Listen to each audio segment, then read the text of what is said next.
Air Force Two touching down in Las Vegas earlier today. Vice President Kamala Harris holding a rally right now at the Thomas and Mack Center. Now, Harris and her running mate, Minnesota Governor Tim Walz, who is speaking right now. We're still waiting on the vice president to take the stage. Kyle Payne continues our coverage in studio tonight. And Kyle, what should we expect to hear at today's rally? We've heard from a lot of other top Democrats. And we're waiting for the vice president, who has been making a lot of big stops lately, hitting some important swing states on the way to one of the most coveted territories here in Nevada.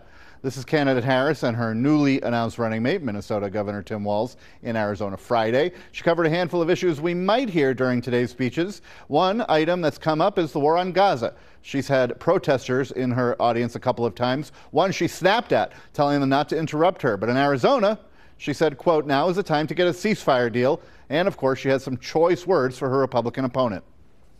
And let us be very clear. Someone who suggests we should terminate the Constitution of the United States should never again stand behind the seal of the United States president. Vice President Harris will take the stage after Walz. She says she would put her record against former President Trump's, quote, every day of the week.